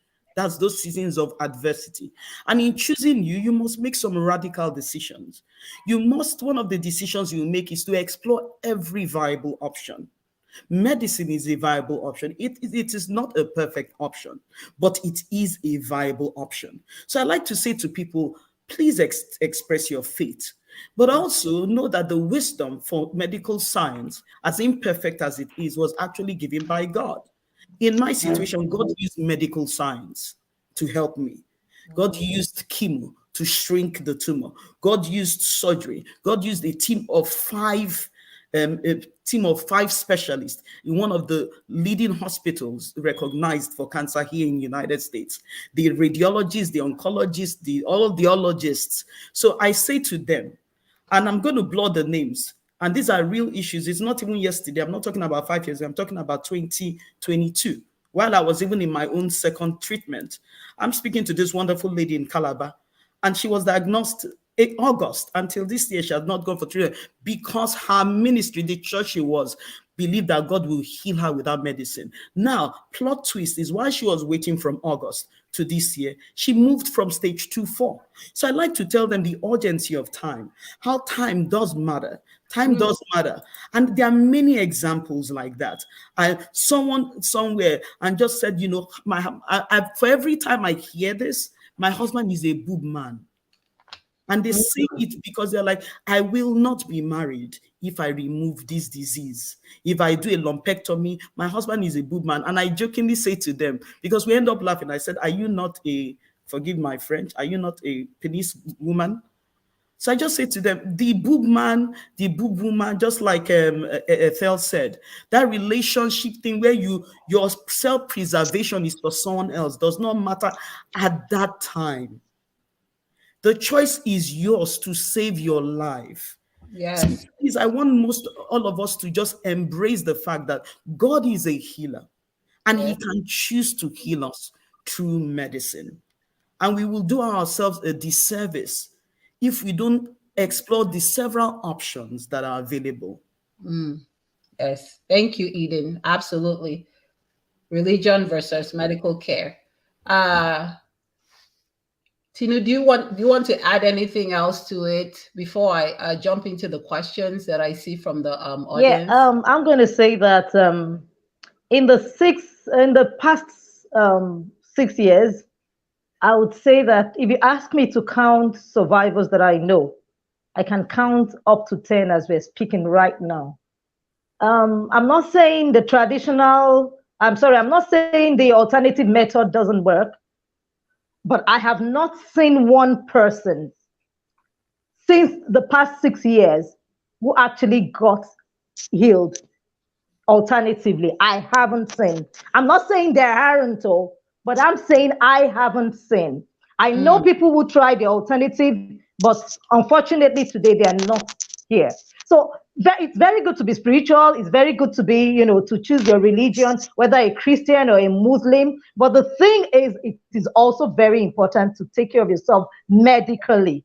I can explain from my knowledge. I know that you can put 5 women down with breast cancer, and their treatment is not the same thing. Why? Because to treat breast cancer, you go to each one's DNA to determine which drug is best used for that person, or which one will go well with that person. As we have the HER2 positive people, we have the ER positive, we have different types of whatever. So if you're talking about the alternative, how do you really determine their immunohistochemistry? How do you know their immunohistochemistry? How do you know the right drug for them to use? I'm not saying alternative doesn't work, but I'm saying that I can testify to the medical treatment, and I can testify that there's God. There's a place for spirituality, and there's a place for medical treatment. So everyone, if you find yourself in this situation, please get medical treatment. Hold on to your God and get medical treatment. Thank you. Thank you. And all of us are a living witness of what Tinu just said. We all had our strong belief systems. At the same time, we were seeking medical care. So we are your testimony, Ada, let me start with you. We have some questions here. You had mentioned how your family was a solid support system for you. And Chichi Okafor is asking, how do close friends and family provide appropriate support and be there when you're going through your journey of treatment and recovery? Thank you so much. You see this question, very, very important question. Dear Chichi and others listening, if you have a friend, a family, or whoever close to you that is going through breast cancer or any type of cancer, first of all, don't even say, I understand how you feel. You know nothing. It's not your shoe. You don't understand how she feels. Thank you. You can support, because a lot of them, don't worry, I understand how you feel. Even with survivors, our cancer is never the same. Because I've had argument with a lady that survived stage 2 breast cancer, and one day she made a comment while I was talking, and I said, you said you're always talking about this, your cancer, and only you been get cancer. Nobody this cancer all of us get. And I called her. I said, dearest, beautiful Breasty, nobody's cancer journey is the same thing. Yes, your own was very easy. You didn't have to do mastectomy. You didn't have to really do anything serious because it was caught when it was stage 0 or stage 1. Sister, mine was stage 4. I went through the worst of it all. So my story, another person's journey is never the same thing. So don't ever give people that impression or make people or tell people how to tell their story. You don't have any right to tell anybody how to tell their story or not how to tell their story, because if is it not breast cancer, all of us had it. No, it's never the same. As a caregiver, as a friend, your friend, she's been diagnosed with breast cancer. One, she's living in denial. She's looking for somebody to assure her that this thing is not real, somebody to just, pad up and okay, this thing is not true. It's not true. It's not your portion. It's this, it's not that. Yes, while doing that, do it with caution, and also remind her that, my darling friend, we need to go to the hospital. You can escort her to the hospital, to the doctor when they are breaking the news for her, drive her for chemo, ask her what you can do for her or what she needs. That is not the time to start judging her, reminding her how all the sins she committed when she was single, or maybe when she was married, or how she offended God, or how is this person, she did this, that is what is causing it. Because that is our mindset, that is our mentality, especially in Africa. Having breast cancer, like me, then I was single. And when, a lot of people didn't understand it when I was getting married, and everyone was asking the man, excuse me, wait, you didn't see anybody in that Lagos? It's somebody that don't have breast, are you kidding me? But It's nobody's business. That is my journey. That is my purpose. That is how it's supposed to be. Wow. Don't judge your friends. Don't tell them because they did not do this, that is why this happened. Just like what Sister Eden said, in my community, I am the first person to have breast cancer, to come down with breast cancer. In my community, I'm not saying my family, in my community. So like nobody has ever had cancer. I'm the first. I eat the same food everybody in my house eats. I don't smoke, I don't drink. So nobody should even come and tell me it's one lifestyle because I don't drink, I don't smoke. But cancer came. What did I do? Did I kill myself? No, I braced it and like I went through the treatment. And today, this is me here. So please don't come and start telling them, oh, maybe it's because of that thing you did that time, or it's because of this food, or it's because of that. No. Till tomorrow, a lot of doctors don't even know what causes cancer. So support the person, praying for the person, hold their hand, do fundraising if there is no money, do fundraising. So that time, a few of my friends, they were doing Bambiala. I always say that they did Bambiala. They will go on to see like, oh, there's this our friend, she's creative, she's talented, please, she doesn't have to die. We need so amount to pay for her treatment. And they did that. Do fundraising for her. Do beautiful things around her. Make her cheerful. That's not the time to start telling her, oh, Sister Ogechi died of breast cancer. Ogechi's grandma died of breast cancer. I'll be telling her the negative breast cancer story, making her not to have hope. No. Absolutely. Yes. Ada, thank you. You hit the nail on the head. You hit it. You said it all. You said it all. We're so judgmental. Just be there.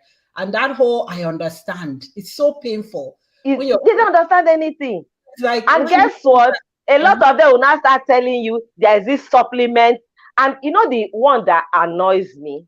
People that have so much opinion about breast cancer are people that don't even know anything about it. They've not experienced it. They've not seen anybody that's real, but they will be the one to tell you, there's this supplement, so there's this doctor, there's this, so they have opinion for something they know nothing about. That's the time to just shut up and help your friend. Look for a professional in that field. Yes. And take her there and be supportive. Yes. Thank you so much. Eden, I know you had mentioned in the past, when we talk about support, I want you to expand on caregiver role, especially your partner. That's like a big deal. Like when I counsel women, I hear that a lot. My husband is a boob man. I advocate double mastectomy. I'm proactive. I'm aggressive in treatment approach. That's what I had. And I know it reduces your chances. But some women are against, they would not agree. And sometimes it's not their personal preference, but they're pressured by their spouse. Yes. I want you to expand on the role of a spouse in decision-making and being a support system for their partner. I always feel like sometimes the caregivers are ignored. I feel like the caregivers can make a huge difference in the journey, even though the cancer person is the man in the ring. But this is secondary trauma, and I'm speaking from an emotional healing perspective. Anytime there is a life change, so there are two types of trauma. There's acute trauma and complex trauma. Acute trauma is when one big event happens, okay? One heavy event happens that disrupts the life. Then complex trauma is when you have several big events. So cancer diagnosis in any family is actually an acute trauma. So if we don't start approaching it from this perspective, we will not also recognize the impact on caregivers. Or the impact on those that, in a sense, are secondary observers. They are not the men in the ring, the kids that are also confused. The kids that are grappling with the fact that they might lose their father or their mother. Then the caregivers that don't know what to do. Everyone is on that crazy journey. It does affect relationship. It affects faith. It affects finances. And all these additional burdens were unscripted. Nobody prepared them for it, as much as the cancer person was not prepared. I remember when I told my husband, the first thing he said was, God is in control. But that didn't prepare us for the fact that for 1 or 2 years, he was father and mother. Because we had 3 kids under 3. And there was a time after surgery, they said you can't pick up anything more than 10 kg. And my twins will be crawling on the bed when I was too sick. And I'll be crying and saying to them, you are more than 10 kg, I cannot pick you up. That level of trauma he's witnessing. I can't cook, I can't be a wife. You're not thinking about intimacy or sex. Because at that season in your life, you are very sick. So I'm just shining the light that it's a lot on the caregiver. So I want us to begin to approach caregivers with a little bit extra grace.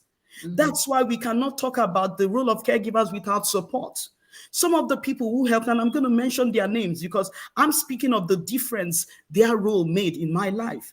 My twin sister, I'm a twin, traveled twice all the way from another continent to just come spend time with me. Some of the greatest helpers were not people who were speaking. It was just people who were listening. Amen. Yes, some of my other greatest were people who came. My friend came from Boston. Sister Gloria came and said, the least thing I want you to bother about is how to feed your family. So she will come and cook meals that will last 3 months and stock the fridge. I had my friend, someone will show up, take me to, drive them to chemo, send food to them, ask how you can make a difference, build a care basket, then be patient, know that they are going through a trauma that they don't recognize. If my husband would remember every mean thing I said to him in that season, we would probably not have a marriage. So caregivers, that's when you need to be strong. You need to be emotionally supportive. My mom of blessed memory, I lost my mom last year. There was a time the only thing I could eat was fried plantain. And my mom was busy taking care of the twins and the plantain got burnt. My mind was crazy because of all the medication. I remember flinging the frying pan to the wall. That's an Eden I cannot understand. I'm not that person. So it's very important that you understand that it's not just cancer. This person is in acute trauma. So caregivers must also, in a sense, ask for help.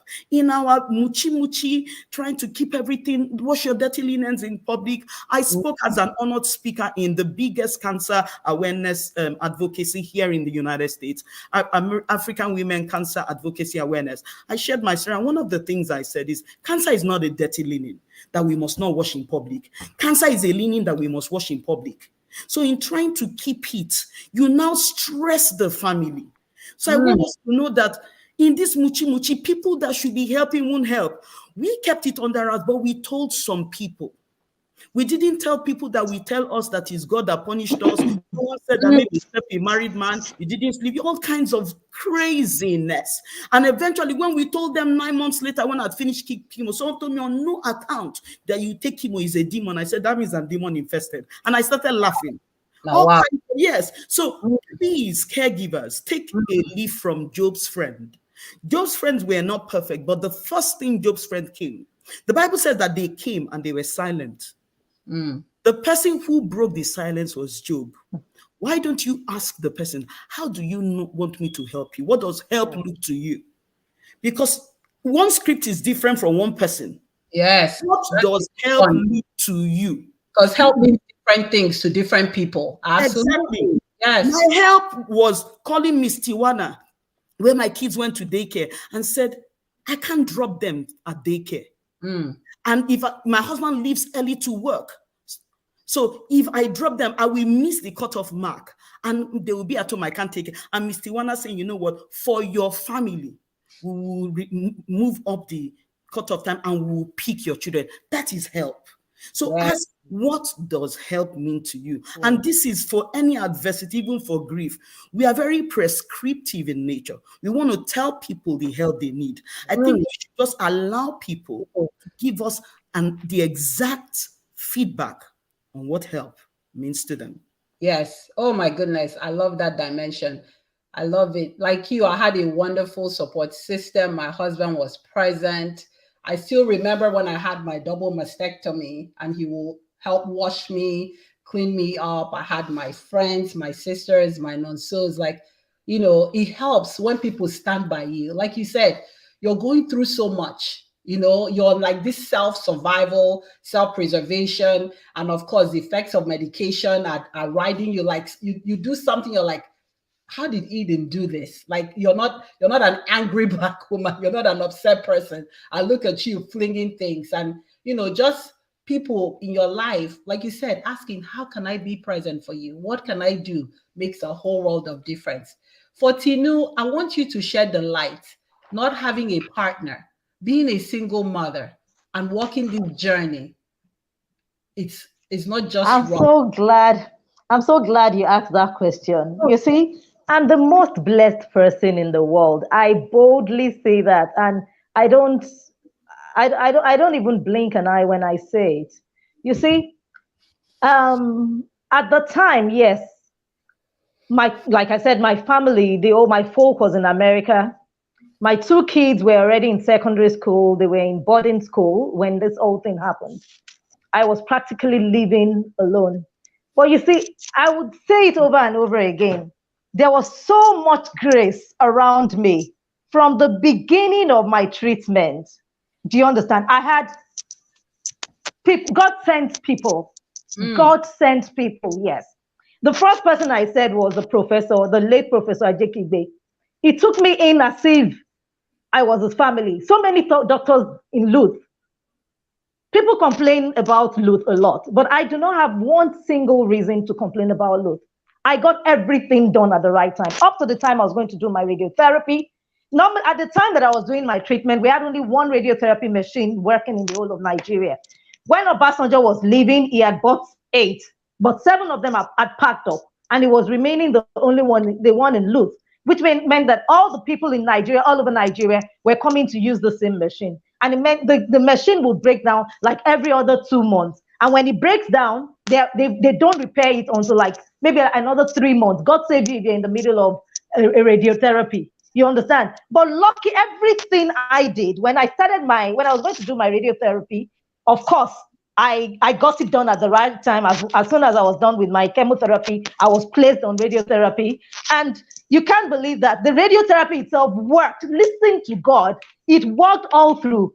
All of my 28 days finished. The following day, it broke down. And they couldn't repair it until another 3 months. That was that. When I decided to do a wide local excision surgery, God brought miraculously, there was a doctor who was supposed to do the surgery. God brought this doctor. He's Igbo, not Yoruba. He doesn't like me mentioning his name. You can't believe that my surgery was done without knowing him. I walked into him. I told him my problem. I was supposed to have that surgery done somewhere that very day. But for some reason, the doctors and everybody rejected. They said they couldn't handle me that day, I should come another day. And I just picked my things and I left. And I was introduced to this. I was given names of 3 other doctors. The first doctor that I called, apparently he lives on the way to my house. I'd never met him before in my life. He's not even Yoruba. He took me in too, as if I was part of his family. He took me in, my 2 children, during the time that we were in his hospital, we were there for about 4 days. He fed us. Not that I didn't have my own money. Not that I didn't have money to pay him. He did not collect a dime. For 5 years, this doctor treated me without a dime. Apart from that, when I decided to start my foundation, every sponsor that I needed, I didn't want to know my story. So you see, let me tell you, when you get a disappointment somewhere, it is not the end of the life. It's not the end of the world. Just know that sometimes, as they say, sometimes disappointment can be a blessing indeed. Maybe if I had a spouse, I don't have a problem with my spouse. I've forgiven him things. In fact, today he sends me gifts. He calls. He takes care of the children and everything. But I guess so. When some things happen, you don't question God. If God has a purpose for your life, that purpose will be fulfilled in your life, and there's nothing anyone can do about it. So that's what I'm going to say. So for me, I didn't even realize I had no spouse. Wow. You're so blessed to have all that love. I'm so blessed. God loved me most. God loved me most. Yes, he loves us. Amazing, amazing. Okay, guys, it's an hour and my goodness, an hour 40 minutes. We had planned for an hour 20 minutes top. So please, we're going to round it up. We had some more like thought-provoking topics we wanted to jump into, but I'm going to let the speakers 2 minutes of final thoughts, so we can round up, so people can, get to their other commitments. So Eden, I'm going to start with you. What are your final thoughts? This was fun. This was, engaging, but we have to round it up and plan for another discussion panel another time. Okay, so my final thoughts are this. Faith is personal. Your diagnosis is also personal. Others can support you, but the final decision and choice relies on you. And I'm responding to a question about how do we educate pastors or ministers or religious people that stop people. When all is said and done, even funerals are very personal. So it's very important for you to know that people in our lives are very influential. But ultimately, the decision to seek help, the decision to seek treatment is ours. There is something that we have that nobody can take. It is called choice. God left us with free will and choice. So I want someone immediately to know that no matter what has happened to you or how confused you might be, no pastor can stop you from treatment. You may lose their affection, you may lose their support, but ultimately you owe it to yourself to make the right decision. So my final thoughts are this. We may lose a few people because some people will gain their wings and their healings on the other side of eternity. But we will save a lot of people. Many will leave. And many will leave because of the heightened awareness. Because the more we share our stories, the more we dignify survivor stories. The more we dignify, I shared with you about the survival project we are launching, the survival network. Yeah. So the more we glamorize survival, people will now bridge the gap, that gap of time and confusion that spans for 3 to 6 months, that people are ashamed and helpless. The more they see women like us, people like them who are living, we are hoping that the time that we lose, Black women, over 45% are diagnosed late. Black women, over 49%, have the worst type of diagnosis. More Black women seek help when they're in the later stages. Why? Because of funding and culture and religion. If we do our work and keep sharing and glamorizing the victory, more women will not feel alone. They will realize that they didn't do anything wrong. They will seek the right kind of support. And we will keep doing our work to bridge the gap of ignorance. 1 week ago, on my platform on Instagram, I raised 2.5 million for a 27-year-old, 7-year cancer fighter in Lagos. I have never met her. We will keep doing this. Maybe one will save 1 life, 2 lives, 10 lives. More people will live. But I want you to know that cancer is an experience. You still have a beautiful life after that. Your life will be different. Things may change, but you can still live a thriving, fulfilling, purpose-driven life. I've survived cancer not once, twice, and my life is beautiful. Speak. My life is beautiful. In fact, I introduce myself as a recipient of mercy. And that can also be your testimony. Thank you. Thank you. Wow. Wow. Thank you so much, Eden. Thank you for saying that. And what you're saying is absolutely right. People love beautiful things. After cancer, like our lives, look at everybody, amazing, beautiful looking women. If we can continue to glamorize our victory, tell our stories, I agree with you. It will absolutely bridge that gap. So women can be proactive and take the next step. Thank you so much for saying that. That resonated with me. Tinu, please, your final thought. Like I said it, and I'm going to say it over again, that first of all, you need to take negativities away from you. You need to shed negativities off from you. When you're positive in all things, things will work positively for you. And that's all that's the only style, and that's all that I know. That's what I do. Forgive people, and don't forget, because you need to remember so that you don't fall into their what you don't fall into the same mess all over again. But forgive people, and you find out that your healing will go smoothly.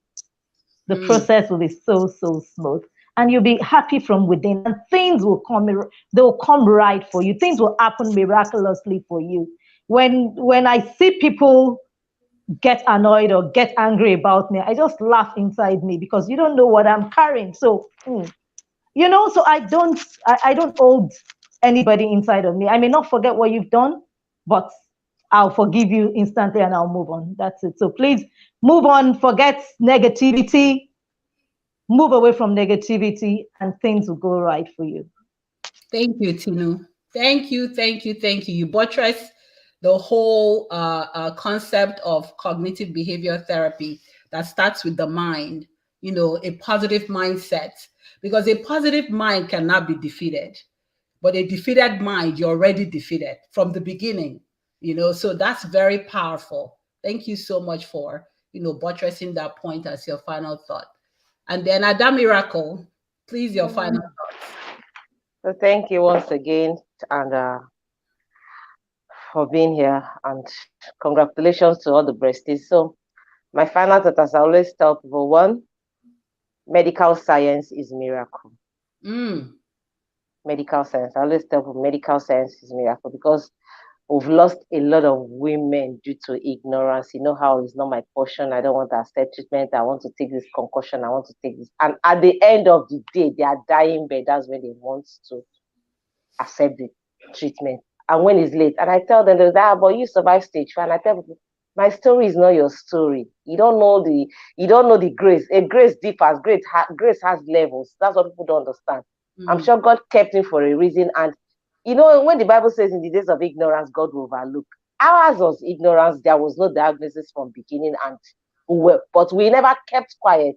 We were still looking and sourcing for treatment. So I also tell women, speak up if and when you notice anything on your breast. Stop saying, what will people say? Because even when you die, the same people will still write rest in peace and they will blame you. So speak up. If you need to do Bambi Allah, if you need to beg to access treatment, please do that. And forget what people will say.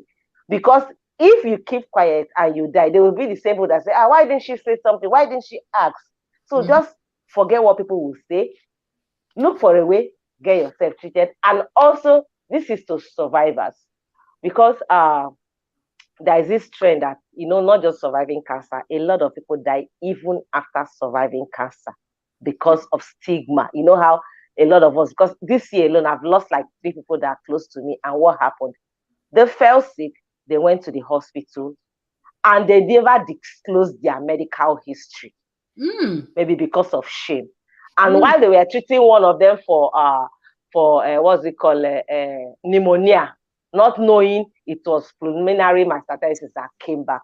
Another one was arthritis, not knowing that it was cancer that came back. I take, for example, 2 weeks ago, I was sick. I was very, very sick that I couldn't even talk. My staff met me on the floor and everything. And she rushed me to the hospital. On her way to the hospital, guess who she called? They know that me and the way I talk about my doctor, that one is national anthem. She called my doctor. By the time she took me to the hospital, and my doctor said, okay, take her. You can't bring her to Ireland now because it's far. Take her there. And my doctor was on the phone with the people telling them, don't touch her, don't put any injection, don't touch anything. Make sure her left arm, no needle enters there. Do like this, give her this. She just came back from a trip, do COVID test, do this. Don't give her this medication, don't give her this. And at the end of the day, by the time I got myself back and everything, and everybody in the hospital was like, please, madam, we need to know you. Like, hey, your case was one case that like there was a particular doctor that was telling the doctor what to do and what not to do. Like, who are you? And I said, that is how thorough me and my doctor is concerning even ordinary headache. But a lot of survivors, because they don't want to disclose their medical history, they just keep quiet. and they get all sorts of treatment. And at the end of the day, cancer comes back, there's recurrence. They don't even know what they are treating just because they don't want people to know that, okay, I went through cancer. Who cares if you went through cancer? It's a problem we have in Nigeria. A lot of the occurrence is due to ignorance. Like, I don't want anybody to know, just keep quiet. Don't tell anybody my story. Like in our foundation, we have about 5 survivors. Do you know I'm the only one that knows that they are survivors? And I know I give them time because they are not yet ready to share their story. But I'm always like on their neck, like, hope, whatever, talk with your doctor before you start telling them, do this, that. But because in Nigeria, because of stigma and how people just feel that, cancer, that one, like, how people talk about it. They just keep quiet and die in silence. So please, survivors, speak up when you need to and disclose your medical history. It doesn't change anything. It's cancer. It came and it has gone. A lot of people went through it and they didn't survive, but you survived. For that reason, don't let anybody stigmatize you or maybe make anybody make you feel less or maybe your esteem or whatever has been bruised. No, it doesn't change anything. You only lost a breath. You did not lose your life. That is my final thought. So thank you so much for having me here once again. Thank you, everyone. Wow, we have to shut it down. Thank you for your final thoughts. I think what we're all saying is this: breast cancer does not have to be a death sentence. It does not have to be how your story ends. Early detection can make the difference between life and death. Stay positive, stay proactive, seek help if you need help. Please, silence is deadly. Speak and you live. Thank you so much to all of you for listening to us. Thank you to our speakers. Wow. I am so grateful to all of you for engaging our audience, for sharing powerful stories that are life-changing, for educating people, encouraging and empowering the women and the audience today. I want to thank our ambassadors who work with Breast Health Angels Foundation for spreading the word. I want to thank our Breast Health Angels family, our YouTube family, our Facebook, everyone that has tuned in today. Thank you so much for staying through. It's 2 hours, for staying with us. We appreciate you. Have an amazing Saturday evening. Thank you. Thank you. We love you. Peace. Bye-bye. Thank you.